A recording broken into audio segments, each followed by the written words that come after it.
अब तू बचा ले मुझे, घूमे वो शेर तरह। शक्ति तू ऐसी दे दे मुझे, पाऊं मैं उस पर फतह, पाऊं मैं उस पर फतह। तेरी आराधना करते हैं हम सदा, आए शरण में तेरी, रास्ता तू हमको दिखा, रास्ता तू हमको दिखा। तेरी आराधना।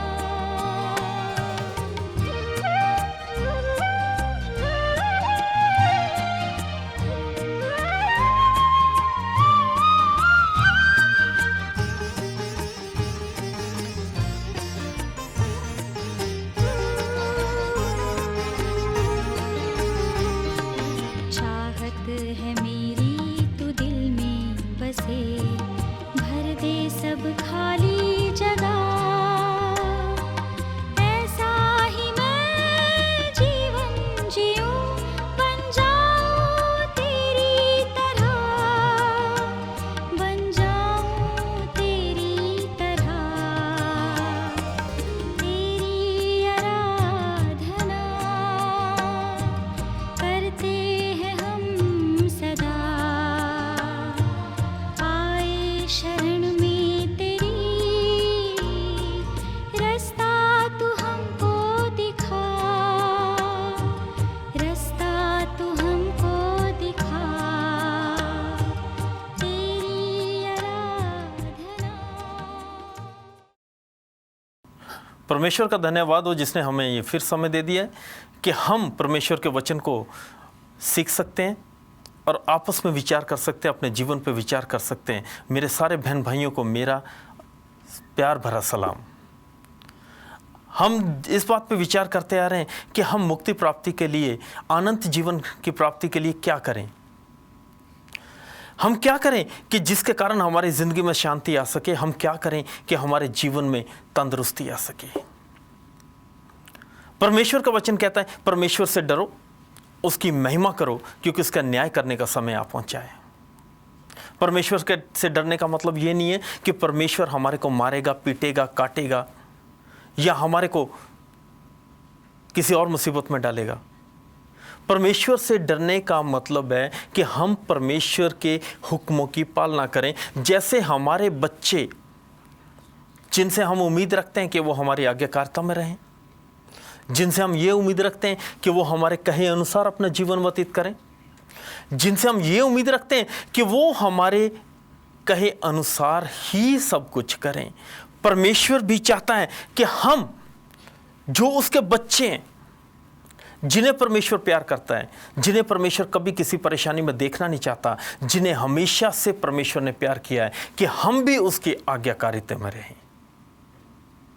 हम जब आज्ञाकारिता में रहते हैं तो परमेश्वर, जैसे हम अपने बच्चों को आशीष देते हैं, परमेश्वर हमें आशीष देता है। इसीलिए लिखा है कि परमेश्वर से डरो और उसकी महिमा करो, क्योंकि उसके न्याय करने का समय आ पहुंचा है। उसका भजन करो जिसने स्वर्ग और पृथ्वी और समुद्र और जल के सोते बनाए।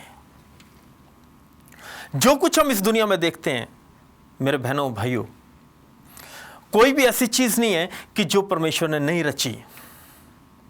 पक्षी जो हमारे को सुंदर राग सुनाते हैं, फूल जो हमें आनंद देते हैं,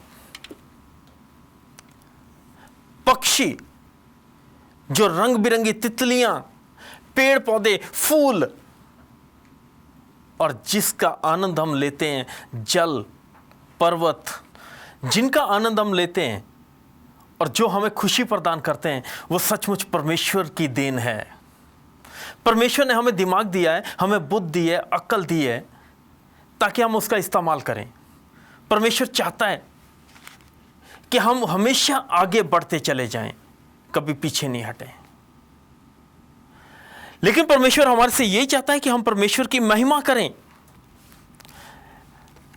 परमेश्वर से डरने का मतलब ये नहीं है कि हम कांपते रहें, बल्कि अपने जीवन की शुरुआत नए तौर से कर सकें। जो हमारे जीवन में कमी आए, जो हमारे जीवन में त्रुटियां आए, हम उनको निकाल के बाहर फेंक दें और अपने जीवन की नई शुरुआत करें। परमेश्वर कहता है कि मेरे पास आओ और मैं तुम्हें आराम दूंगा। परमेश्वर चाहता है कि हम अपनी नई शुरुआत करें। आइए हम पौलुस रसूल की जिंदगी पर गौर करते हैं। रसूलों के कर्तव्य उसके 9 अध्याय में बड़े प्यारे तरीके से ये इसका वर्णन किया गया है कि साउल नाम का एक आदमी था जो बहुत बड़ा ओहदेदार था, बहुत पढ़ा लिखा था, ज्ञानी था, लेकिन उसका जो काम था वो था परमेश्वर के लोगों को सताना। उसका काम था परमेश्वर के लोगों को पकड़ के उन्हें सजा देना, उन्हें मारना। वो सच्चाई से और भलाई से बहुत दूर था। लेकिन जब परमेश्वर ने उसे चुना, मैं दोबारा इसको दोहराऊंगा कि जब परमेश्वर ने उसे चुना, तो जब वो दमिश्क जा रहा था, दमिश्क नामक नगर की ओर बढ़ रहा था ताकि वो परमेश्वर के लोगों को पकड़े, वहां से पकड़ के लाके उनको सजा दे, उन्हें कैद में डाले, तो परमेश्वर ने रास्ते में ही उसे दर्शन दिया। यहां लिखा है कि दमिश्क की ओर जाते समय एकाएक आकाश से उसको चारों ओर ज्योति चमकी, उसके ऊपर चारों ओर से प्रकाश हुआ और प्रकाश इतना तेज था, परमेश्वर ने उसको जब दर्शन दिया उसको वो सहन नहीं कर सका और मेरे भाइयों और बहनों वो जमीन पर गिर गया, बैठ गया। जब वो धरती पर बैठा तो फिर उसको आवाज सुनाई दी, साउल है साउल, तू मुझे क्यों सताता है। जब हम ये शब्द पढ़ते हैं तो हमारे दिमाग में एक सवाल जरूर उठेगा, क्या हम परमेश्वर को सता सकते हैं? वो परमेश्वर जिसने धरती, आकाश और जो कुछ उसमें है सब कुछ बनाया, क्या हम उसे सता सकते हैं? और कैसे सताते हैं? मैं दुनियावी तौर पे आपको एक उदाहरण देना चाहता हूं। हम सबके बच्चे हैं, हमारे को बच्चों से बहुत प्यार है, बहुत लगाव है, और अक्सर हम एक बात कहते हैं अपने बेटों को, अपनी बेटियों को, कई बार कहते हैं तुम बहुत तंग करते हो, बहुत सताते हो। किस बात में वो सताते हैं? जब हमारे बच्चे हमारी बात नहीं मानते तो हम ये महसूस करते हैं कि हमारे बच्चे हमारे को सता रहे हैं, हम अपने बच्चों से परेशान हैं। यहां पर भी साउल को परमेश्वर कह रहा है कि साउल है शाउल, तू मुझे क्यों सताता है? तो शाउल ने फिर उससे प्रश्न किया कि हे प्रभु, तू कौन है जिसे मैं सता रहा हूं?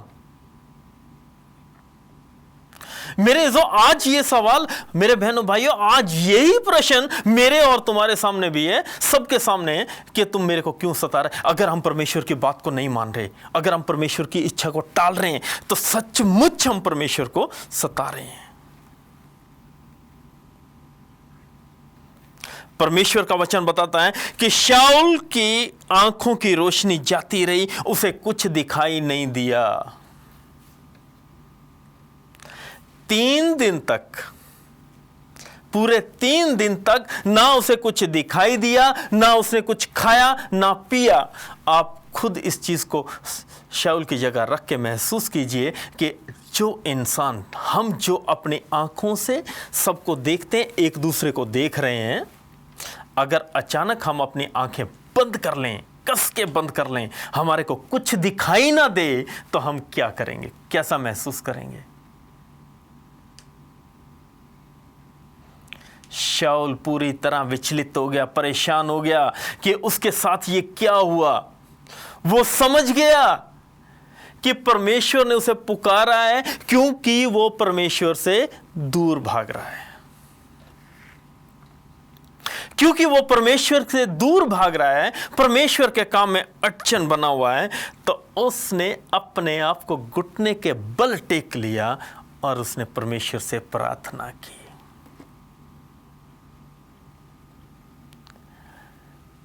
भाई और बहनों, हम परमेश्वर के प्यार को समझ सकते हैं, परमेश्वर के प्यार को जान सकते हैं, परमेश्वर ने अपने बंदे, अपने दास हनन्याह को पुकारा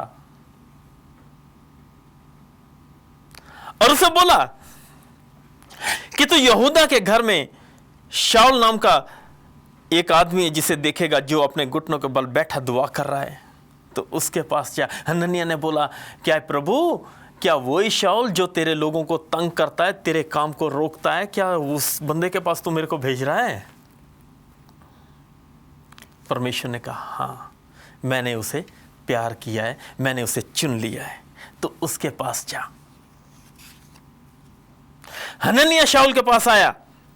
हनन्याह ने परमेश्वर की बात मानी, क्योंकि परमेश्वर शाऊल को इस्तेमाल करना चाहता। परमेश्वर जानता था कि ये मेरा बच्चा जिसे मैं चुन रहा हूं, ये बहुत सामर्थी है।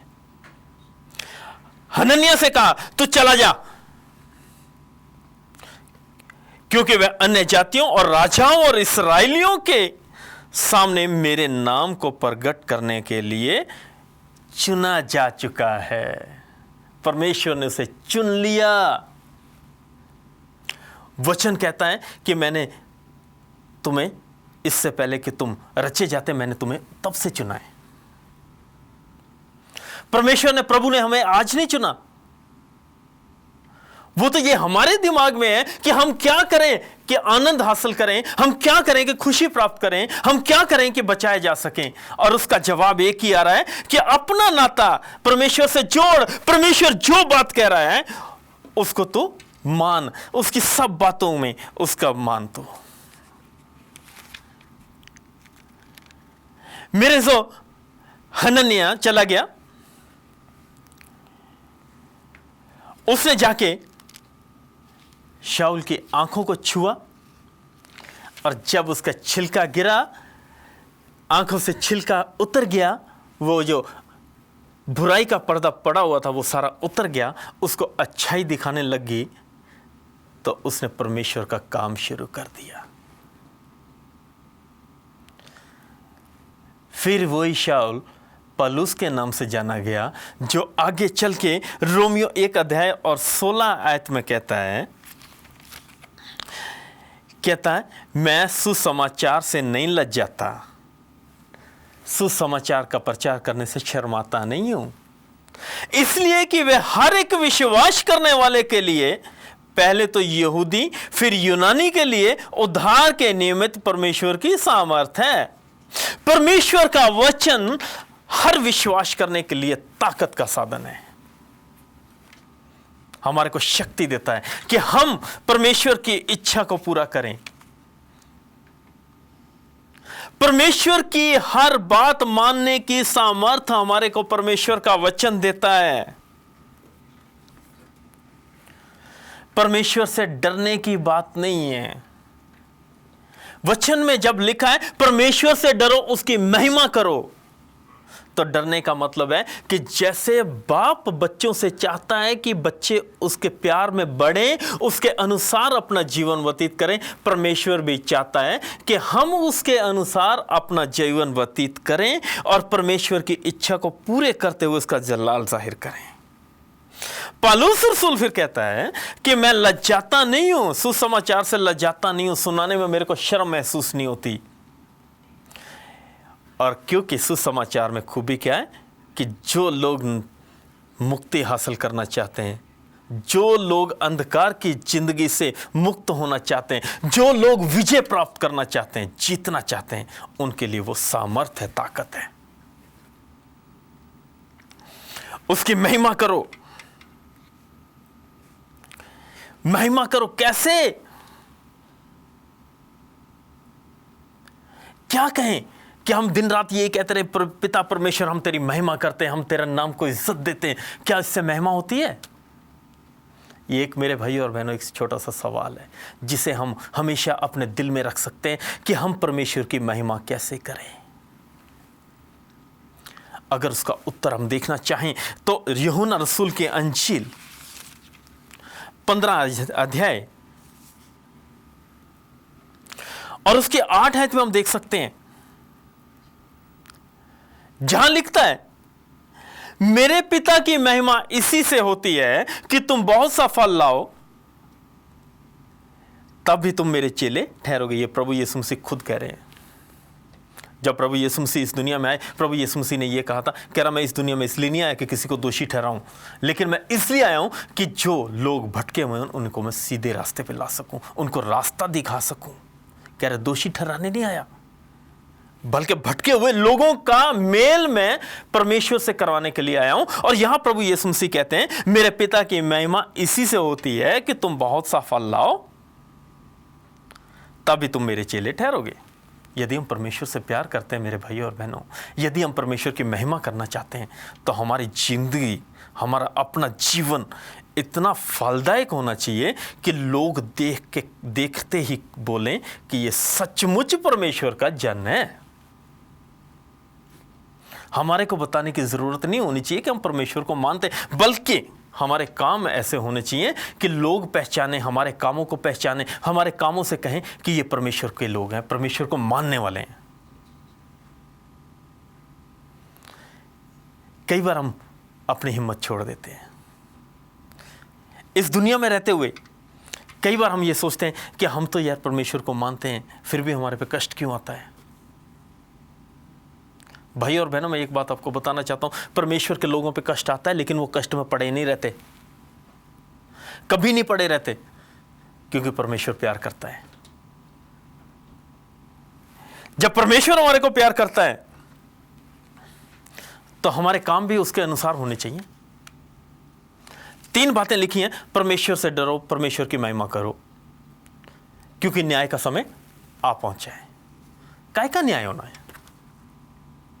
न्याय की बात हम करते हैं तो न्याय काय का होना है? हमारे कामों का, हमारी सोच का, हमारे व्यवहार का। जो काम हम करते हैं उसका इंसाफ होगा, उसका लेखा हमारे को देना पड़ेगा, उसका सबका हिसाब देना पड़ेगा। कितना महान परमेश्वर है, कभी सोचा? परमेश्वर के महानता पे विचार किया? वो कहता है मन फिराओ और लौट आओ कि तुम्हारे पाप मिटाए जाए और तुम्हारे लिए आराम के दिन आए। कितने बहन भाई हैं जो कहना चाहेंगे कि आमीन। परमेश्वर का वचन कह रहा है मन फिराओ। मन फिराओ का मतलब यह नहीं है कि मन को हम घुमा सकते हैं। मन फिराने का मतलब यही है, अर्थ यही है कि हम अपनी पुरानी जिंदगी को त्याग दें, अपने जो घिनौने काम है उनको छोड़ दें। वापस आना, कहां वापस आना है? हम गए कहां जहां से वापस आएंगे?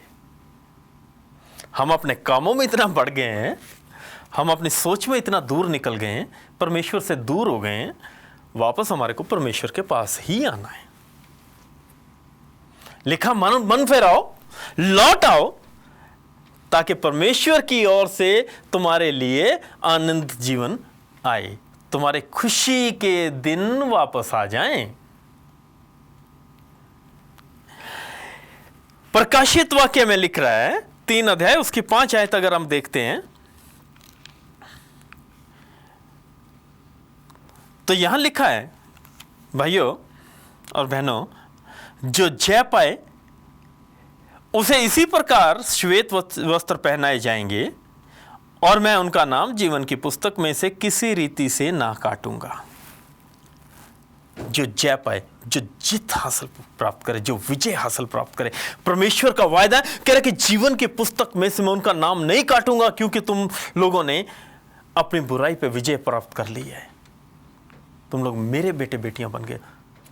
मैं एक छोटी सी कहानी आपके साथ शेयर करना चाहता हूं। बताया जाता है कि एक नौजवान था। आज जवानी के समय में हम क्या करते हैं हम जानते हैं। जो कुछ हमने किया, आज का जो युवा पीढ़ी है, युवा वर्ग है, हमारे से और आगे निकल गया। बहुत ज्यादा एम्बिशियस है, बहुत आगे बढ़ना चाहता है।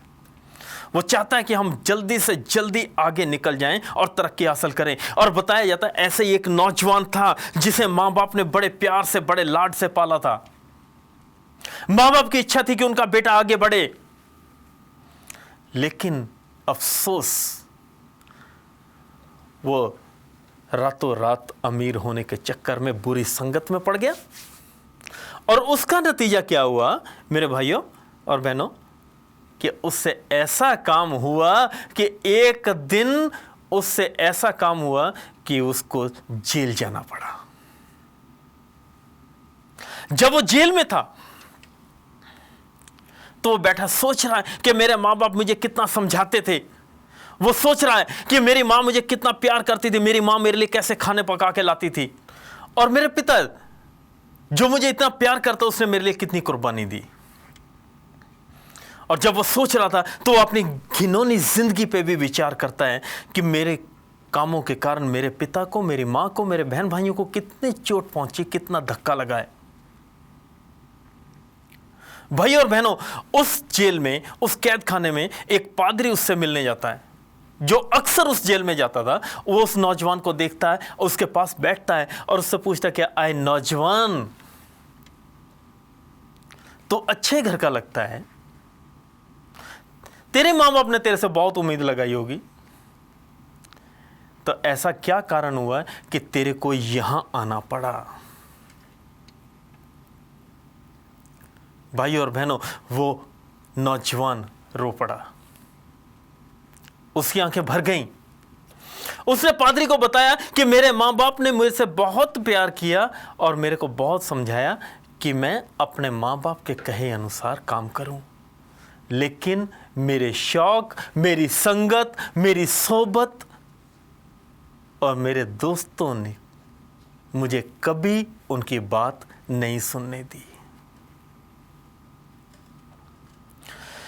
उस नौजवान को अफसोस होता है कि जो उसने किया उसके कारण उसके मां बाप को कितनी ठेस पहुंची है। वो सज्जन पादरी उसके आप बीती सुन के तो उसे समझाता है, क्या है नौजवान, अभी भी कुछ नहीं बिगड़ा, तो अपने मां बाप को चिट्ठी लिख के वो तेरे को माफ कर दें। सजा काटने के बाद तेरी इतनी लंबी उम्र है, कहां जाएगा, इतना समय पड़ा है, कहां जाके क्या करेगा। वो समझाता है कि तो अपने मां बाप से माफी मांग, वो तेरे को माफ करेंगे, तेरे लिए घर में जगह उतनी ही मिलेगी जितनी तेरे घर के लोगों के दिल में पहले जगह थी। तेरे को वही सम्मान मिलेगा, वही इज्जत मिलेगी। नौजवान सोचता है और आखिर सोचने के बाद एक दिन उस नौजवान ने अपने मां बाप को चिट्ठी उस पादरी के हाथ भेज दी, जो पादरी उनके घर भी जाता था। चिट्ठी में लिखा कि आए मेरे पिताजी और मेरी माताजी, मेरे काम ऐसे हैं कि जिनके लिए आप शायद मुझे माफ नहीं करेंगे। उसने लिखा कि मैं हफ्ते बाद इस जेल से रिहा हो रहा हूं, मेरे को समझ नहीं आ रही कि मैं कहां जाऊं, मेरे को समझ नहीं आती कि मैं क्या करूं, क्योंकि मैंने जो कुछ भी अभी तक किया वो सब आपकी इच्छा के विरुद्ध किया। जो कुछ भी किया उससे आपको खाली ठेस पहुंची है। और उसने लिखा कि जब मैं यहां से छूटूंगा तो जो गाड़ी से मैं जाऊंगा वो गाड़ी घर के पास से निकलेगी। अगर हो सके तो आप मेरे को माफ कर देना। बाप ने जब वो चिट्ठी पढ़ी तो उसका दिल भर गया। भाई और बहनों, जब उसका दिल भर गया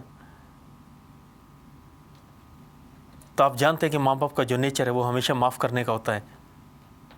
उसने एक ही बात लिखी कि जब गाड़ी जाएगी तो घर के बाहर एक सफ़ेद तौलिया लटका देना, मैं समझ जाऊंगा कि आपने माफ़ कर दिया। अजीजों, जब वो नौजवान वहां से छूटा, गाड़ी में बैठा था, वहां से जा रहा था, तो उसकी नज़र घर के चारों तरफ पड़ी, जो कि घर के चारों तरफ उन्होंने सफ़ेद तौलिए, सफ़ेद कपड़े और सफ़ेद चादरें लटका दी थी कि उन्होंने दिल से उसे माफ़ कर दिया था। नौजवान की आंखें भर आईं। जो पादरी उसके साथ सफ़र कर रहा था उसकी भी आंखें भर आईं। और मेरे भाई और बहनों, जब वो घर पहुंचा तो उसका भव्य स्वागत किया गया। हमारा परमेश्वर भी चाहता है कि हम परमेश्वर के पास वापस आ जाएं। जो कुछ भी हम करते हैं उससे परमेश्वर की महिमा हो। क्या हम परमेश्वर के पास वापस आना चाहते हैं? अगर आना चाहते हैं तो आओ मिलके दुआ करें। महान परमेश्वर, हम आपका धन्यवाद करते हैं कि आप हमसे सचमुच प्यार करते हैं और आप चाहते हैं कि हम वापस आपके पास आ जाएं और हर काम में आपकी महिमा हो। हमें हिम्मत देना कि हम अपने गुनाहों से पश्चाताप कर सकें और आपके नज़दीकी में रह सकें। यीशु मसीह के नाम से मांगते हैं, आमीन।